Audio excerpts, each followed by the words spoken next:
Hey, everybody, welcome back to Historians of Movies podcast. I am your host and creator, Jason Herbert, and every single week we are talking about movies and the histories behind them. And this week we are talking about one of my favorite Christmas shows of all time. I'm talking about A Charlie Brown Christmas.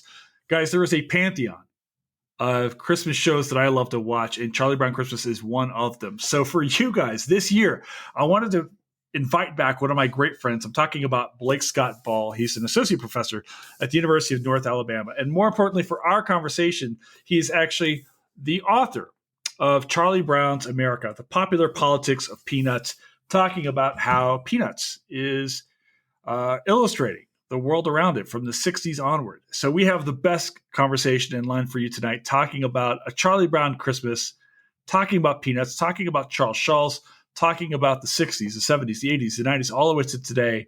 We talk about the soundtrack, and of course, we get some Snoopy in there too. So sit back and relax, guys.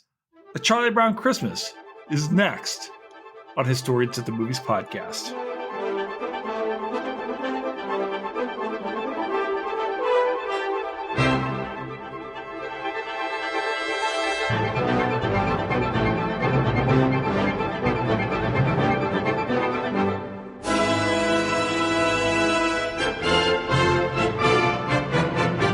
Always this weird moment while we wait for the countdown. Every time I pod, right? People are always waiting. They're like, it's like the 5, 4, 3, 2, 1 that we get on this is like, it's like. Remember when you were a kid in school and the grown-ups raise the hand and everyone's like, it's time to be quiet. I swear to God, every time we get the countdown on this thing. All right, let's do this. I am excited. Blake, you've been on the pod twice now. This is your third time. That's my third time. Your third time, and we finally get to talk actually about your for the very first time. Actually, get to talk about your book. For those of you watching, Charlie Brown's America: The Popular Politics of Peanuts. I have sent this picture of this book around so frickin' many times today, like because I got into reading it yesterday, and I was like, okay, I need to prep up. I need to read the book, and then I just kept reading it some more, and then so like last year, I got the book last year, if I recall correctly. And usually the presses just send me copies of whatever I want. I bought your book, dude.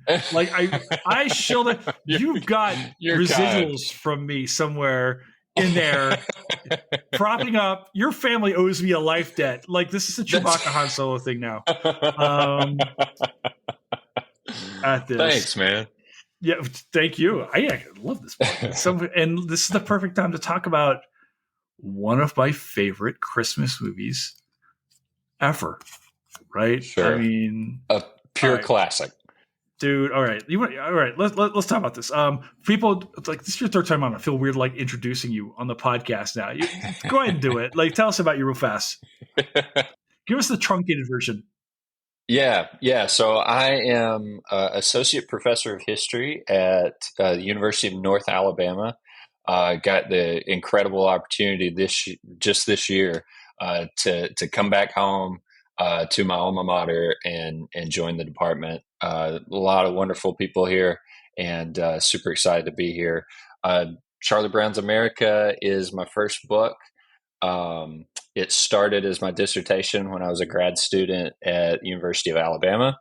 And now I'm currently working on a cultural biography of Batman. So we'll have more to talk about down the road. Will we find time to talk about Batman at some point in time on this podcast? I wonder. For those of you who have not been to Florence, Alabama, and not visited the University of North Alabama, I have to tell you guys, I gave a talk there, I think last year. It is a gem of a town. It is a wonderful university. Oh my gosh. And the faculty is amazing there, and the students are amazing. Like, you have no idea how much love I have for that school. A place I visited one time. Matt Shanebacher invited me up, and just the most amazing, wonderful. It is everything you want out of a college experience. It's such a cool. It's place. A special place. I'm jealous, man. That is a really cool place that you live. Thanks, and the man. fact that you get to come back to your alma mater. Yeah, it's so cool, dude. It's humbling. You know? I love it. It happens at Harvard and UNA. I like UNA more. I've been to Harvard. I like the campus. You know, I don't care. All right, let's talk about this one. But let's talk about the show. First question. Here's your big one. I see you drinking Coca-Cola tonight. That's going to come into our conversations. Sponsors, yeah, Oh, yeah. I love it. All right. First question. Here's an easy one. Favorite song on the soundtrack. What do you got? All right. Well, I mean, obviously, Linus and Lucy is just quintessential. Like it's key American music. But I don't necessarily associate that with Christmas, right? It comes out of this soundtrack, but I don't hear that and think Christmas. I hear that and think Charlie Brown. Totally. I think for my money, give me Christmas Time Is Here. The opening song, they're skating on the ice. It's kind of chill, haunting, wintry. There's that. There's the is it on the snare drum with the brush. That Oh yeah, it's Pantheon Christmas. I mean, this is one of the great Christmas albums ever made. Yeah, and some of the songs on here are like you can't have like a Christmas mixtape without at least one thing from this album, right? Sure, I mean, sure. And it's got to be Christmas Time Is Here, right?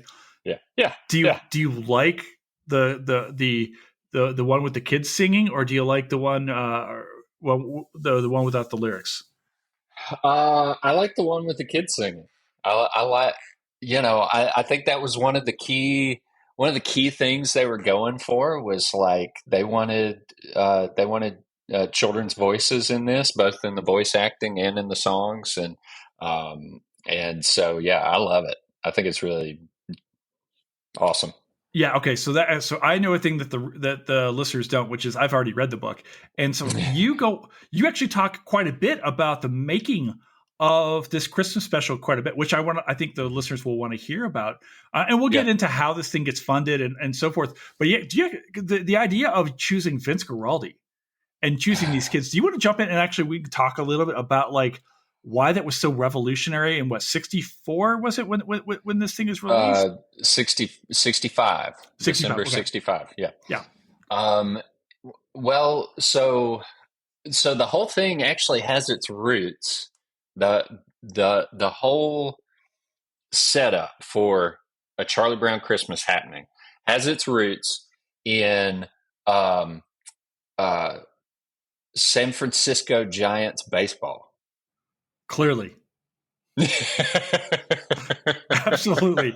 That is exactly what I was expecting you to go with this. That's where you go, right? Obviously. So, Charles Schultz is originally a Midwest guy. Grew up in St. Paul. That's where all the hockey stuff comes from in Peanuts. And he moves in the late 50s out to north of San Francisco. And so as a sports guy, he gets tickets. He becomes, he heads down to San Francisco. It's about an hour drive from where they live, and loves to take his sons, and they go to ball games. Well, at some point, early 60s, 62 or so, the San Francisco Giants have a Charles Schultz Peanuts Day at the ball stadium, and bring out the kids, bring out the families, and one of the people in attendance there who was familiar with Peanuts but had never really thought very much about it was a young documentary producer by the name of Lee Mendelson. And Lee Mendelson was working on a documentary that would air on network TV in that period on Willie Mays. So that's where Mays was at that point in his career. That's where Mendelson was, and he happens to cross paths with Charles Schultz. As they're talking, and he's hearing some about this guy's story and thinking more about the reach of Peanuts and the connection it's having with the culture, he thinks we should do a documentary about Charles Schultz, and that could be my next piece. And so they work on it, and they finish it. It's in existence, but none of the networks ever pick it up. He's pitching it and pitching it and pitching it. and there's just no buyer for this. I mean, there's one extended scene in this documentary is Schultz driving his kids and the neighbors' kids in the school carpool, and he's just talking as he's dropping the kids off. And so for a Charles Schultz guy, I think it's gold. But for the network folks, not interesting enough. Well, in the summer of '65, when Mendelssohn is still trying to get this thing sold somewhere, he reaches out to a buddy at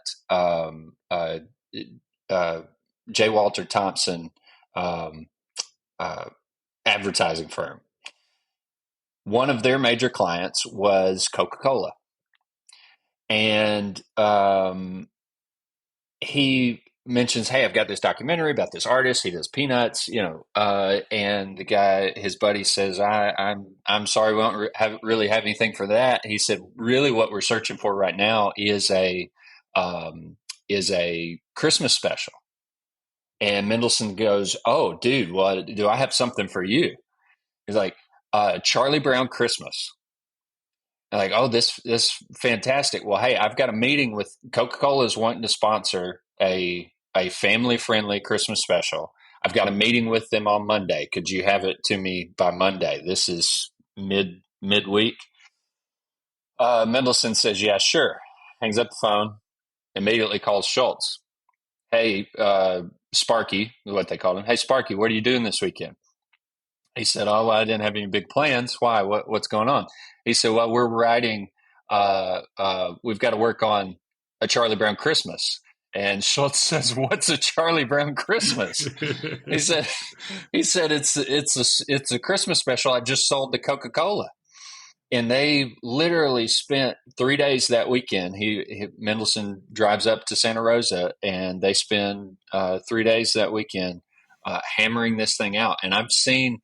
I've one of the cool moments in the archives. I have seen the original script they wrote that weekend, and talk about cut and paste and scratching out and rewriting lines in the margins and everything else. I mean, they over a slam bam session in a weekend, they wrote this thing.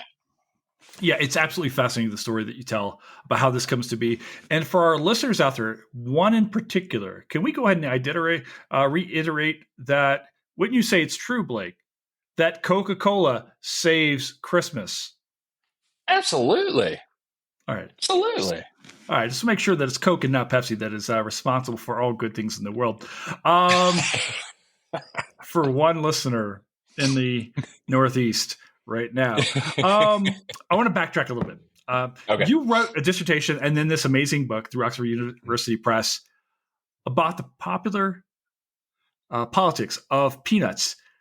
How does a guy come to write a book? And this is not a biography of Charles Schultz. Right. Very adamantly not. You're looking at the world around Peanuts and how Peanuts is responding to this stuff. What's the germination of this? Like, how did you come to this idea, Blake? There's kind of two stories. One is the story of my childhood, and the which I didn't fully appreciate at the time that I started working on this project. The other, the more immediate story, was the story of a pre-PhD grad school crisis. Yeah. I had a professor my last semester before I was going, the program that I was in, you completed the master's and then tested into the PhD. And so I'd qualified for the PhD program. I was finishing up the semester. It was a professor outside of my field, some coursework I was having to do. And we were sitting down for a meeting late in the semester, and he starts asking about, "Hey, you're finishing up. What are your plans moving forward?" And I said, "Well, I'm planning to come back in the fall and get to work on my PhD." And he said, "Huh?" He said, "I noticed you've got a little bit of an accent there." And I said, yes, sir. He said, well, where are you from? He said, I said, I'm from Muscle Shoals, Alabama. Oh, okay. He said, well, where did you do your undergrad? I said, University of North Alabama. He said, now you're at Alabama and you're going to do a PhD at Alabama. And he said, what do you study? And at that point, I was working on suburbanization and white flight in the greater Birmingham area, Birmingham, Alabama. Well, I studied Alabama civil rights. And he said, you do realize you're working yourself into a bit of a corner here, right? That if there's now, ironically, here we are 15 years later, and I do work at a university in Alabama. But he says at the time, like, uh, you know, if you don't land a job in Alabama, like nobody in Colorado wants an Alabama historian. Like, so he's like, you might want to think about going somewhere else. And so I very seriously did. I thought I left that meeting really in a crisis, like thinking, oh my gosh, I've made a terrible career choice here. And should I call an audible and go somewhere else? The thing was, I had such a great advisor I was working with, a guy by the name of Andrew Hebner, who a great writer, great person, great historian, and was somebody who I just really connected with. He got how I worked. Um, Times when I was hung up on things, he knew how to kind of break through to where I was at That's the in a best. way that, yeah. So I was like, I don't want to run the risk of making a rash decision, moving somewhere else, and not having that kind of good working situation with my advisor. I think I have something valuable here. So instead, what I will do is I will change my research path. And Also so terrifying. yeah. so, so I said, okay, all right, I don't want to be pigeonholed as the kid from Alabama. So, what is the most American possible story I could tell? And I instantly went to Mickey Mouse and Walt Disney. Uh, and then I quickly found that Walt Disney uh, has been done again and again and again. Not always I a happy thought, story with Waltz. yeah, right, Right. yeah. Yeah. Well, I also learned since that they can be extremely protective of their copyrights and Extremely. challenging to work with. Yeah. So I said, okay, well, that's not going to work. And then enter none other than Jeff Bezos and the Amazon. For readers who were interested in this book, you might also be interested in, and it suggested a collection of Charlie Brown comic strips. And I thought, I used to love to read Charlie Brown. I always looked forward to Sunday morning Charlie Brown, who's front page of the comics, and I was like, well, what's been written about him? And that's when I started down the rabbit hole of Peanuts. Um, the the deeper story is one of the things that I realized the longer I worked on this, and then even after working on Peanuts, I still had this concern before the book was published. I was like, is anybody going to take me seriously as an academic historian if I'm writing about the Sunday funny pages? Or is this just going to be, are people going to take this as like a gimmick type thing or something Mm. like that? And so I was like, maybe I need to, do like some, like move into some really hard hitting political history and just, prove my chops and, Right. whatever. And, but the more I've continued in this journey, and the more opportunities that this book has opened up, the more I've realized that like this was always the stuff that I was interested in growing up. I was always the kid who was who, my buddies would joke with me like, Blake, you're way overthinking Charlie Brown. You're way Right. overthinking Batman here. But I'm like, but no, like there's like, Stop here. in some ways it's this, yeah. And it's this mirror of us, right? That's why we laugh at it. And that's why it jerks, it's a tear jerker. And that's why it connects, is because it's reflecting the complex feelings that we're having living through all of this stuff. Yeah, and so reading through your book, like the thing that becomes apparent is how Schulz himself is wrestling with the world Mm-hmm. around him and trying to reflect that in the strip as best he can. And he's not always necessarily successful in this. And it kind of, I think in some ways kind of underscores the difficulties in which people were trying to reckon with the world as it changed in the latter half of the 20th century. So I guess maybe the thing I want to do here is actually, I don't want to take Charles Schulz for granted here. Can we talk a little bit about, you said he's born in St. Paul, Minnesotan, Mm-hmm. moves Mm-hmm. to San Francisco. Who is this guy? Because one of the things I really want to get at, and this is a thing that you really illustrate in this book, is the role of evangelical Christianity in his own Mm-hmm. life and how, Yeah. it's weird, Blake. I always just kind of took for granted what the Peanuts were until you're like, then I'm reading and I'm like, oh, this makes sense. Because I think you watch this movie or you watch this show and you go, wait. And I start to compare it to the other shows of its time, Frosty, Rudolph. This is a Christmas show with Christianity in it. Yeah. We'll get into that in a second. So who is this guy that we're talking about as we move through time? Yeah. So Charles Schulz, as I said, grows up in St. Paul, Minnesota.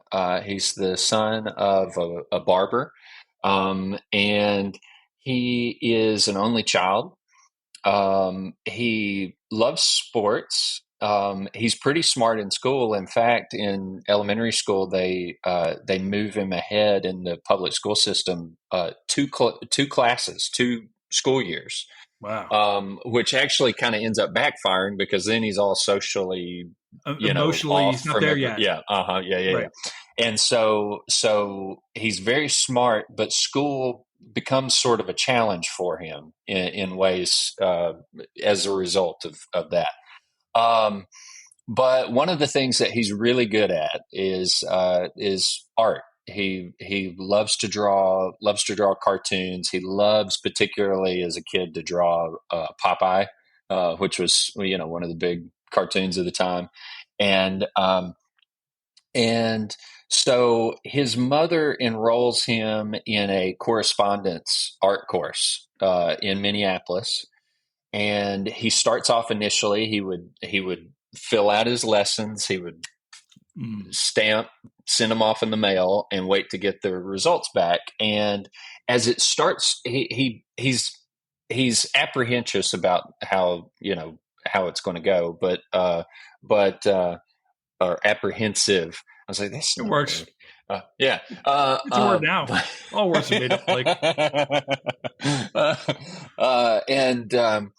But eventually he starts going to the school, and then when he finishes in person, and when he finishes his coursework, he becomes one of the tutors at the school and starts, train other folks. So he's working in this office with other artists, and he's got this dream. I want to have my own comic strip. Like, he's loved them since he was a kid.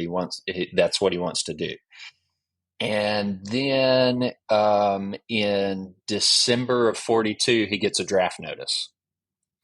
And he is, like I said, he's athletic. He loves baseball. He loves hockey. But he's never really thought of himself as particularly a tough guy. He doesn't have much experience with firearms, had no real interest or desire to go into the military, but now he's got a draft notice. So he has to report to Fort Snelling, there in Minneapolis. And from there he ends up at Fort Campbell in Kentucky. And then he's shipped out to the European front for 3 years. And he says, after the fact, he's very proud of the fact that he is a veteran. across his life. In fact, if you go to his cemetery plot today, you won't see a mention of peanuts. He used his military issue tombstone with his rank and service, Wow. and that's how he wanted to be remembered. So it becomes very important to him. But he says those 3 years at the time were the loneliest years of his life. He had always been with his parents. While he's at basic training, his mother dies of cancer.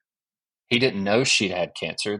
It was cervical cancer, and it was at a Oh, time when they kept those things kind of secret.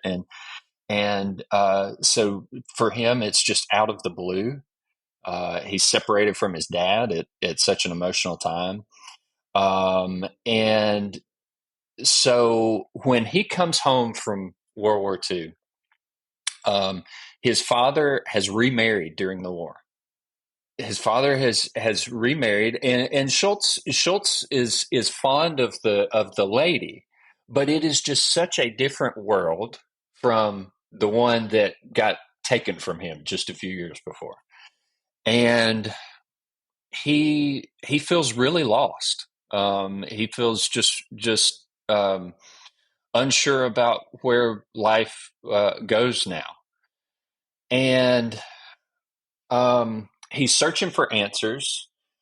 He meets some people at like a little neighborhood get together, and some people his age, and they attend a Bible study, and they invite him to come. Hey, we just get together, we read the Bible, and we talk about what it means, and and just try and figure it out. And he was at a point in his life that sounds interesting. So he goes and starts hanging out with this group, and starts kind of connecting with man. Here's this book that seems to be addressing a number of the feelings that I'm having, and through that he connects with the only pastor he knows, which is the minister who did his mother's funeral. His family never really went to church growing up. They were Lutheran, but they never really were active. And so he connects with this minister, gets connected with the church, and Christianity. This is how he's going to meet his first wife. This becomes as much as his artwork as a profession. This evangelical identity becomes a key central part of him. Now, it takes a really interesting course over the course of his life. His faith remains important to him throughout, but his views on how that faith should be lived out in public changes. He becomes, especially by the late 70s into the 1980s, with the rise of the new right, he becomes very skeptical and critical of um, the proselytizing of the new right. Just going out, and he says, there. He saw it as a very kind of using blunt instruments to deal with things that were really extremely personal, things that needed to be worked out in a conversation between friends over a period of time. Like you couldn't just slap it on a billboard and accurately portray, these issues. And he ultimately, to evangelicals, I include in the conclusion of the book, for example, a piece by the one of the editors of Christianity Today after Schultz passes away, about a early biography about him, where he talks about basically the tragedy of Schultz, that from the evangelical point of view, it's like he lost his faith because he stepped back from telling the world. But that's really not accurate. It was a change of his change of view of how you go about living this faith, and for him it wasn't about you know um, Bible thumping or going after people. It was about having honest conversation and being honest about doubt and fear and crisis and all of these things, and then looking to the wisdom of the Bible to find comfort and peace in that. Yeah, it sounds to me, like he's just really a guy who's real, holding very true to like his own faith as a very personal inward journey, right? Which Hmm. is Hmm. a wonderful, good thing to have. Hmm. And and this stands in contrast, really. And I was thinking as you're telling me, it's like he couldn't have stood like the TV evangelist of his time, of the '70s and '80s that you and I grew Yeah, up on, seeing on yeah, the TVs. yeah. And then, you spell this out in the book. It's a thing, and again, I think here's the wonderful thing I think about when you write a book like Charlie Brown's America, and you said you were own concerned about like, oh, people are going to take me seriously, things like that, and it's like the themes that we see in Peanuts we take for granted because it's in Peanuts, and then you spell it out. So I want to give an example here because you're talking about how he's got these very real conversations about it sounds to me like his time in the war was like this loss of innocence, right? Yeah. Um, Yeah. and then he comes home and has to forge this new life in this new world around him. And you look at Peanuts, right? So we see Charlie Brown. We're first introduced to Charlie Brown in this episode, and often like we see him in the strips and stuff like that. He's a depressed kid. He's saying is like I don't know what this is about. I'm sad. I can't figure out what's wrong with me. Yep.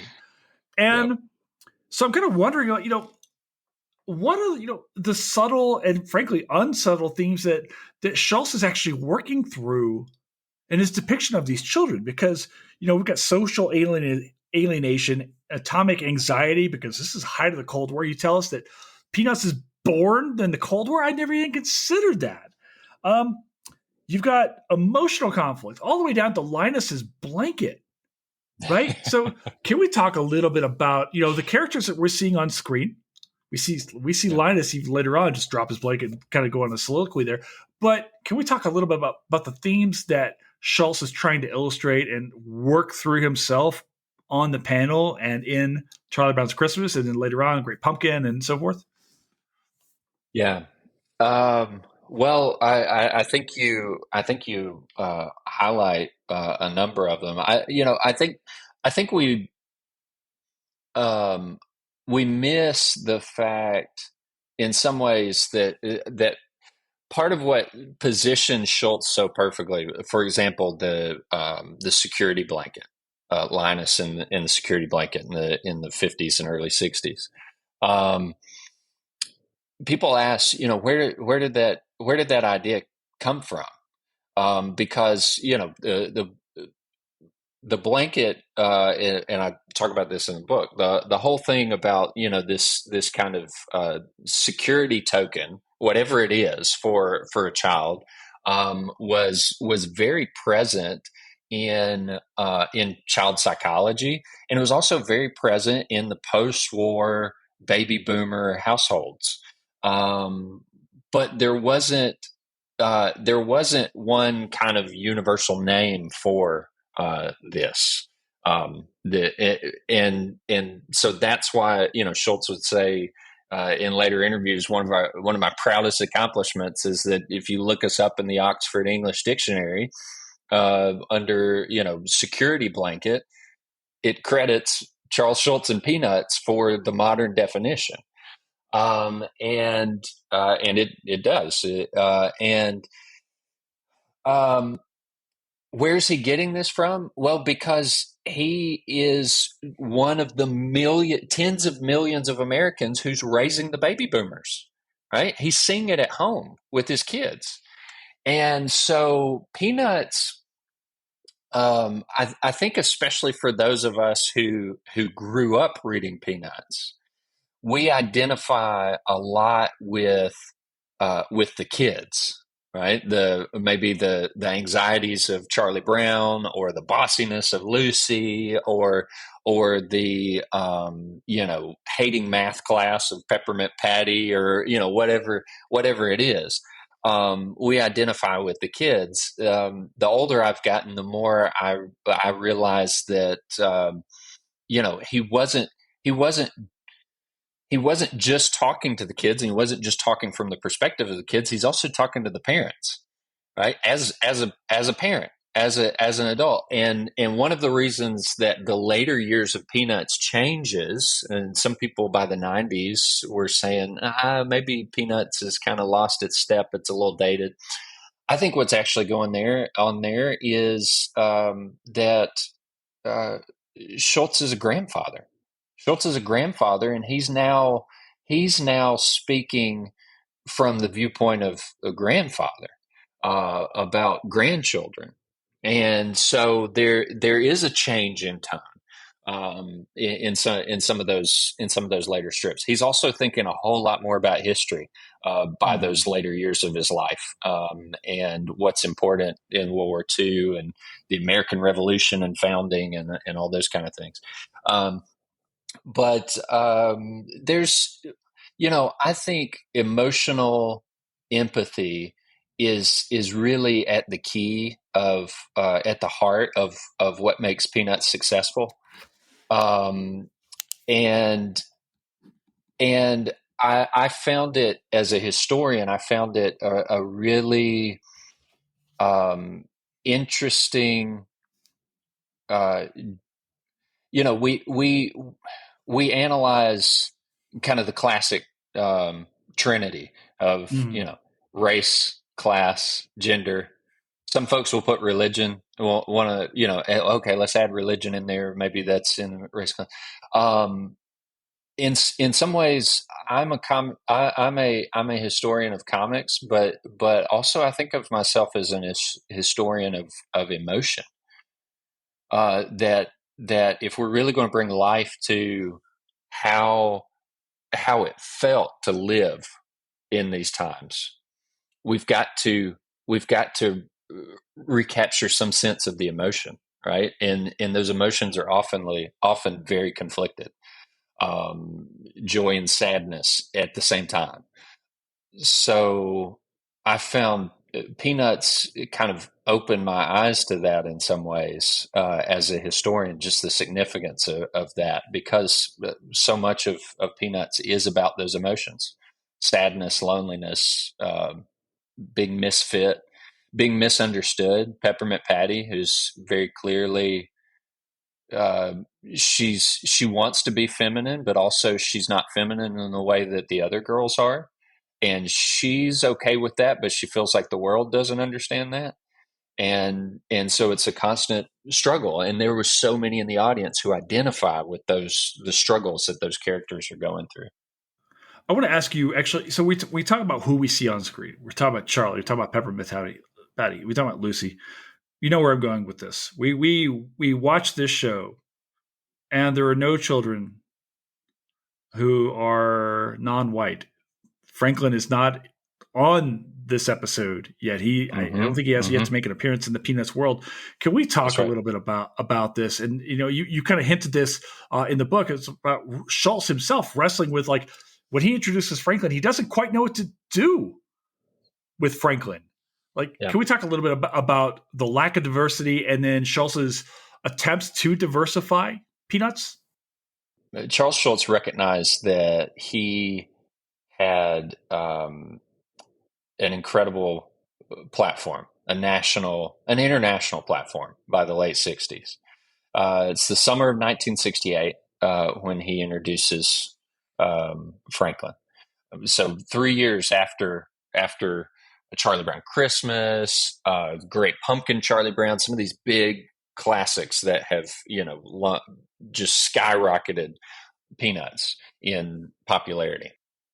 One of the things I looked into as a scholar was the world in which Charles Schultz grew up and lived and worked.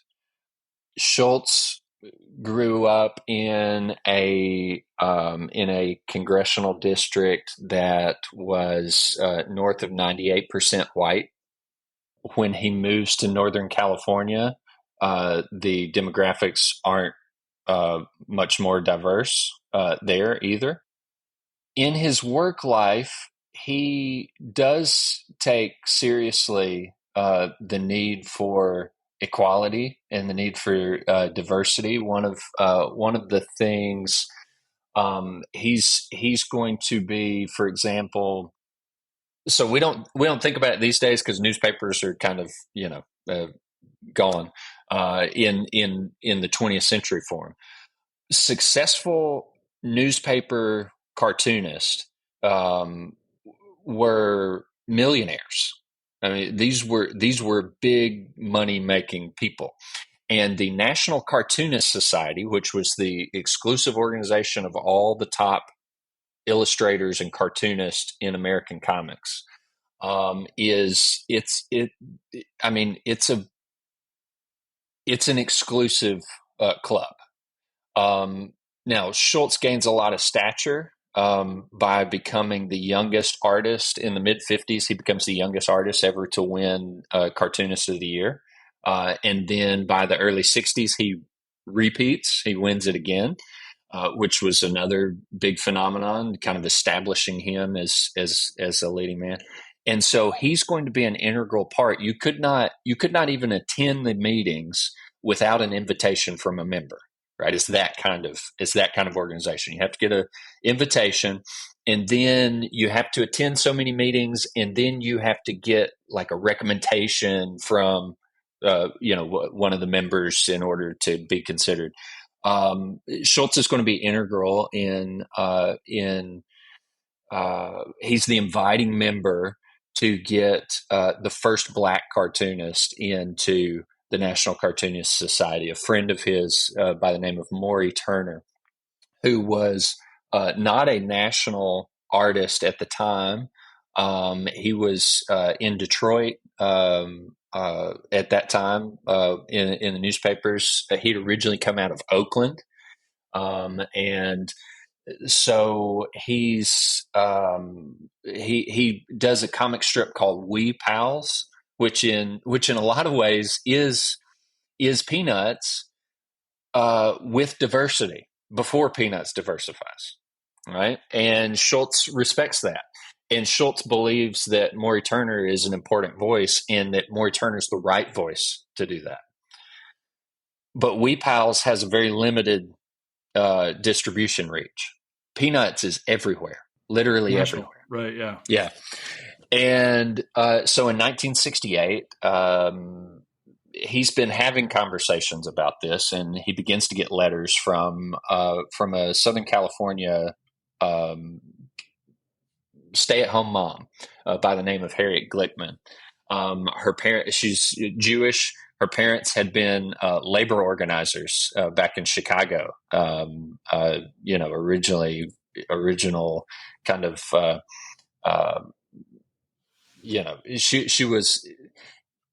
She was in some ways a red diaper baby. She'd grown up with activism and protest, but she's extremely sincere. She's involved in housing reform in Southern California, and part of some really important legislation that gets rid of some of the redlining that was going on in California housing at the time. And she starts writing to a number of different people, but especially Charles Schultz. Hey, there's no diversity in the comic strip pages, right? Like, my kids have other children they play with every day, and then they never see any representation of those folks on TV, in the comic strips and the cartoons. Peanuts would be a great platform for this. And Schultz is reluctant because Schultz says, his words, I'm afraid it would be patronizing for me to try and write the voice of a black child. He said, sadly, I don't know that experience, and I don't feel that I'm the right person to do it. But Glickman was persistent. She stays after him. She gets some of her friends in local activism, some of the African American families, to write about what this would mean, what this representation would mean in such an iconic um, uh, cartoon strip. Of course, '68 is a crazy year already. Right in April, Martin Luther King is assassinated, and within by June, Robert Kennedy, who was also a leading voice for civil rights in the Democratic Party, assassinated, and all of this leads Schultz to say, on the one hand, I'm not the perfect person to do this. On the other hand, Peanuts is the perfect platform to say this is important. And so he says, we're going to do it. We're going to do it. He introduces Franklin, and he does it in the most beautiful way. The two boys meet in their swim trunks on the beach on summer vacation. And, it is clear as day that these two boys are of different race. And yet it makes no difference in the world. Charlie They're Brown just two welcomes him kids. into the friend circle just like everybody else, and they have a lovely time together. Yeah, I think that that's the remarkable thing, and I really, frankly, appreciate Schultz's journey on this. Right? It's like Mm. I want to, I don't know how. I want to, I'm Yeah, afraid I'm going to mess up. I want to, yeah, right? I'm afraid I'm not going to tell these stories right, or that I'm not the right person to do it. And then ultimately, like you're saying, it's this aspect of, if not me, then who? yeah, Right? yeah, How could we possibly have this platform, this massive thing where we talk about all these other things and not try? And I think it's like, yeah, listen, there's a very human story here about overcoming fear and trying to do the right thing. And look, some people are gonna hate you for it anyway. I'm sure that there yeah, were people yeah, saying, "What is this white guy from San Francisco writing about? yeah, How can he possibly know about the black experience or anything like that?" And you get that, and at the same time, how could you not at least try? Right? yeah. Well, and that's there's a lot of criticism over the decades, and even in recent years, about Franklin and tokenism. Right, he's just a token figure, and I do argue in that chapter in the book that Schultz, because of his trepidation, Schultz never is fully able to develop Franklin in the way that he develops some of the other characters. But also, I think it's because with Franklin, he had a very unique problem, which was that you had who do you in '66 you get Black Panther in Fantastic Four, but Black Panther is not leading a comic magazine. In fact, when he does get his own magazine, I believe it doesn't come until the early '70s that he gets his own title. It's Jungle Comics is the name of the. So there's it's all problematic. Um, but the thing about Franklin is when he comes out in 1968, there are no other regular black characters in American cartooning animation. They're not there. Schultz has to take a character. He wants to make Franklin a positive image, right? That he is, and in fact, the first time he ever comes to the neighborhood, the takeaway, he runs into all the different neighbors of, Lucy and Linus, and meets Snoopy and all these characters, and he comes away going, "This neighborhood is crazy. These people are crazy." The message is Franklin's the normal one, right? These characters are neurotic, right? Turns And out that's all true. yeah, yeah. And in the classroom, Franklin's a star student. He's a great teammate on the baseball team. He's a great kid. The challenge is that what made so many of the Peanuts characters was that they're all flawed, right? But Franklin, because of being this first standard bearer, couldn't be. He couldn't be. And so it made it really challenging.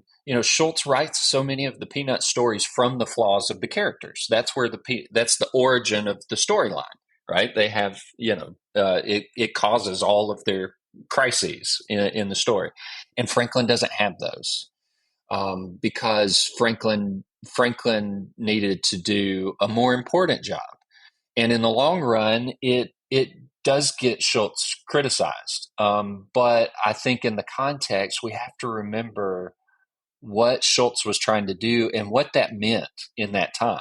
It wasn't perfect. But it opened the door for what could be.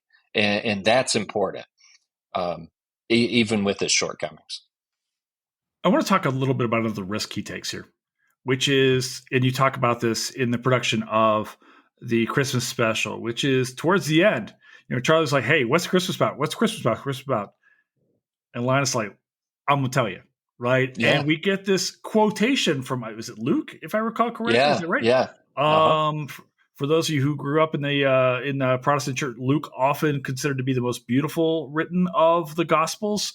I'm showing my early Christianity here, Blake. Even I still have some of it in me. Tried to kill it all.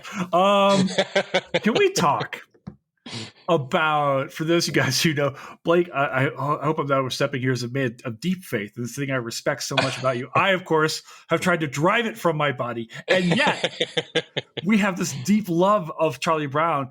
Yeah. And I want to talk about this because I think this is a really tender, wonderful thing that happens here that we simply don't see in other shows, which is you actually get a real profession of faith and quotation from a major theological text, the major theological text, right? Yeah. And this scared CBS. Can you talk a little bit about like the decision to go forward? Because you can't have this without this scene. You cannot have this show without this scene. Can we talk about the scene, how it gets made, what's the challenges around it, and what this means? Yeah. Well, in some ways, one of the saving graces of Charlie Brown Christmas is that Lee Mendelson was totally blowing smoke when he said that they had this Christmas special. There's a lot of production work that goes in from the summer of '65 to have this thing ready for early December. For yeah. They are working like crazy to get this thing done, and it is it really, the final product gets shown in New York to the executives a matter of weeks before it's going to broadcast. The CBS executives are not excited about the scripture scene. Linus taking stage. I'll tell you about what Christmas is all about. Their reason is because I found this really interesting studying this for the first time. I would almost imagine the early '60s. We've just come out of the Eisenhower years, One Nation Under God and In God We Trust. We're putting all these, kind of civic religion icons, markers out there. There's been so much concern about, JFK is running for president, but he's not a Protestant. He's Catholic, and all what these, is that about? all these kind right, of, yeah. Totally, yeah. And so in my imagination, I imagine the '60s being a world where, Christianity is just, especially Protestant Christianity, is just slapped all over everything, and people just take it for granted. But in broadcast media, that's really not the case. Now, there are very generic and regular invocations of the church, of God, of faith, right? Hope, love. These kind of very general Christian identified ideas. Mm-hmm. But in a 3-network broadcast landscape, your goal was not to subsection your audiences in the ways that we do today. You're not looking for niches, however I say this word. Nietzsche. Yeah, right. you're, you're, I just lost somebody in the audience who goes, "Oh my gosh, this guy." What are we bringing Germans into this for?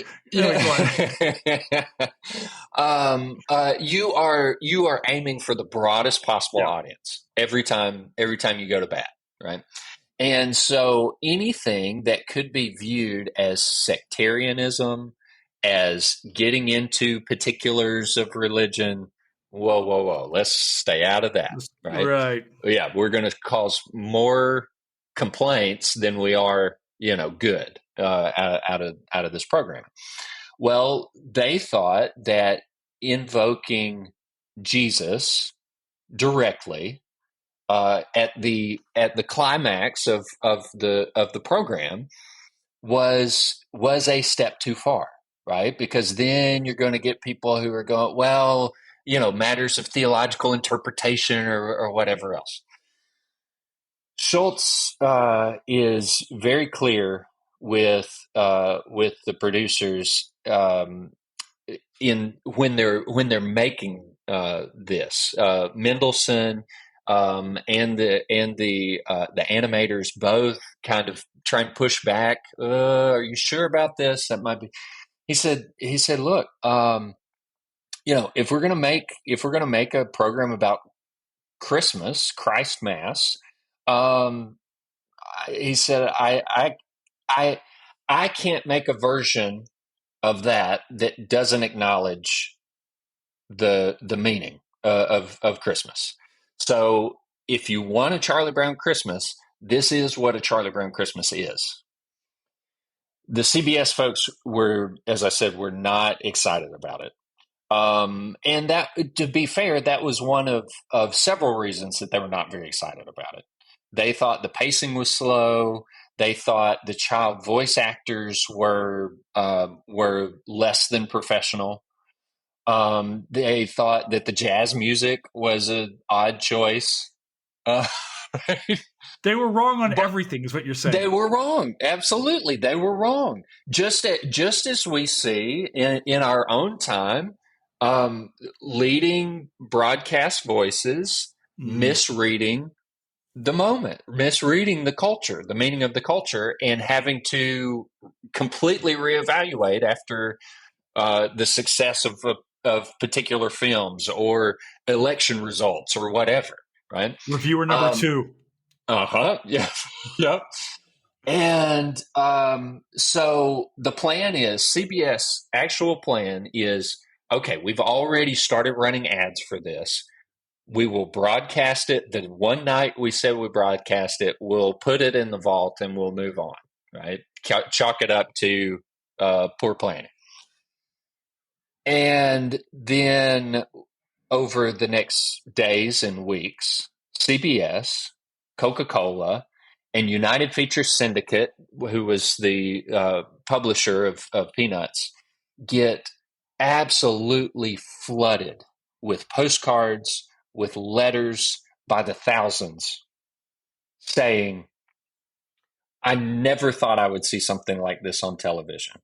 And a sizable portion of the response saying, I never thought I would see an American television show that acknowledges the central meaning of Christmas being Jesus and the birth of Jesus. Right. Crazy thought. And yeah.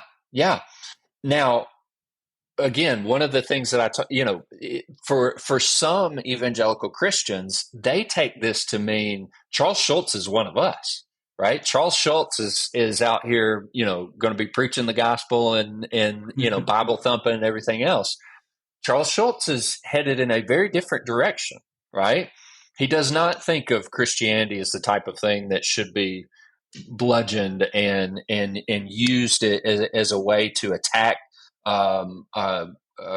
various views on life and lifestyle and all of these things. He thinks that's the exact opposite of how Christianity should be practiced.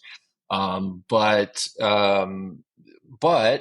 it is an extremely meaningful part of Charlie Brown Christmas, and it's one of the many places where Charles Schulz is just being honest about who he is. He's being honest about who he is and the way he views the world and what he thinks is important.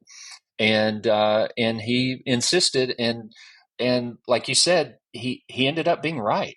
He ended up being right that this was something that the culture was missing, right? That meant something to people beyond all of the regular humdrum, Christmas specials, holiday specials. I want to ask you, Schultz has passed a little ways Yeah. now. Yeah. 2000. He passed away. I can't believe we're a quarter century past now. Yeah. Yeah. What's the legacy, Blake, of Peanuts? When we go back and think, I think you point out at one point in time it was like one of the largest commercial enterprises in the world. It's still massive. You can turn around and see Charlie, Snoopy everywhere. What's the legacy of Peanuts? It is hard to understand the modern celebration of American holidays without Peanuts. Imagine Christmas without Charlie Brown Christmas Special, or Halloween without the Great Pumpkin, right? Halloween might even be bigger, right? I mean, the association with Great Pumpkin. Yeah, absolutely. The Macy's Thanksgiving Day Parade has not been without a Snoopy float leading it since 1968. Okay, we're going on 70 years there. 80 years. That'll be 80 years in 28. So 60 years. 60 years. That's, we don't math. 60 years. Yeah, some time. But yeah, a long time. One thing that you can't miss in this is Hallmark cards. Hallmark cards. Oh, yeah. That the Peanuts characters have been such a central part of so many people's birthdays and graduations and congratulation letters for cards from aunts and uncles and grandmothers and parents and also sympathy cards. In some really difficult times. So Peanuts is inseparable from American understanding of modern holidays. Snoopy, in particular, in ways that I didn't imagine when I was taking on this book. In some ways, when I was working on writing this book, I thought I was writing to the baby boomers. Because they were the ones who really grew up with Peanuts. They were the Peanuts kids, right? They're Charles Schulz kids' age. I did not anticipate how big Snoopy would become in Gen Z culture. He transcends. Yeah. Yeah, he's huge, and he's made a comeback. Part of this is thanks to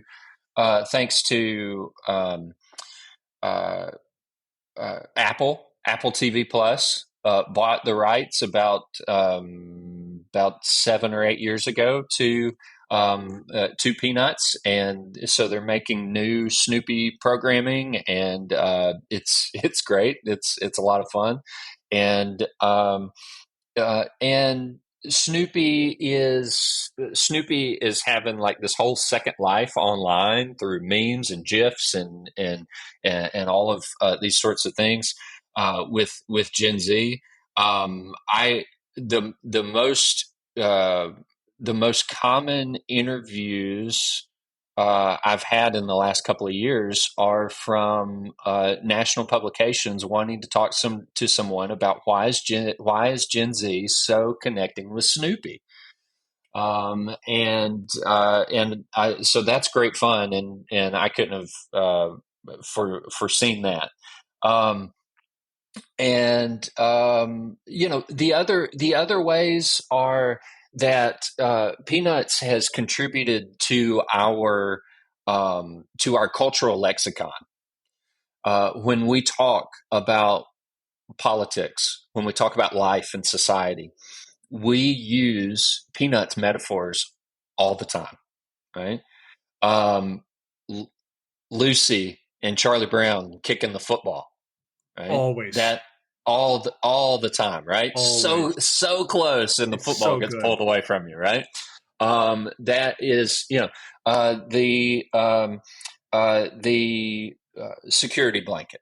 The security blanket. Fill in whatever your thing is that you can't let go. Mm. That's your little blue security blanket, right? The Snoopy as the Red Baron fighting, or Snoopy fighting the Red Baron as the I World War I saw I flying saw ace. a meme about him the other day on Instagram. Yeah. So all of these things, and because talk to anybody who's in cartooning today, whether it's political cartoons, editorial cartoons, or they're doing some type of animation, or they're doing comic books. Talk to anybody that does popular art, and Charles Schultz is going to come up in the conversation somewhere, right? And so because of this, because of his effect and inspiration, all-time great designs, his character designs are just, I mean, you instantly recognize Charles Schultz's work, because they're just so perfect, right? And so simple and clean and recognizable. It has led to this life far out, even as people aren't getting newspaper comic strips at their house anymore, like they did 25 years ago, 30 years ago. But yet these characters live on, and the work of Schultz lives on. He was asked again and again in his life, "Is Peanuts art?" And I think he had a lot of different answers. Sometimes he laughed the question off. One of my favorite answers he had to that was, "Let's wait and see. Wait and see. Time will tell if it's art." I love it. And I think that's what we're witnessing is that good art persists because it will connect with a whole new generation in a different way that you couldn't expect. One last question for you. Today is November 12th. When is the appropriate time to play Christmas music and put up Christmas lights? Oh, dude. The appropriate time. When is it okay in the Ball household? When is it okay to start listening to music? All right. This is Well, a contentious issue. Okay. Well, let me be very clear. In the Ball household, I'm drastically outnumbered, Jason. I have 3 daughters and my wife. You're done. And so I don't make the rules in my house. I just live by them. I will tell you what happened in my house this year, as by way of answering this. We got home from trick or treating about 7:30. It rained here. It was raining here. We went out despite the rain. We went over the whole neighborhood. We were soaking wet. We come back. The kids are all counting out their candy, and they're making trades and doing all this stuff, figuring out what they got. And we weren't home 15 minutes, and my oldest daughter shouts out, "Hey Alexa, play Christmas music." It started as they were going through the Halloween candy in my house, and it hasn't stopped since. So I used to try and at least keep it until after we got back from Thanksgiving. But man, my family loves Christmas. I gotta tell you something, brother. All right? Yeah. I'm gonna take this camera over here and go, oh. Yes. For those of you listening in, that's my Christmas tree, which went up November 1st. So I am team Ball daughters as well. I love it. Blake, buddy, you and I always have the best time. I always look forward to hanging out with you. Dude. Buddy, thank you so much for coming in and talking to me about this book that you wrote, this Thanks, show that we man. love, brother. Let's not even wait for the next Batman. We'll find something else between now and then. Absolutely, dude. Anytime, just let me know. It's on, brother. I'm gonna put up a new sign in the sky instead of the bat signal. It'll just say "Good grief" or something. So we'll be all right. All right, brother. I'll yell at you later. All right. Hey, thanks for having me.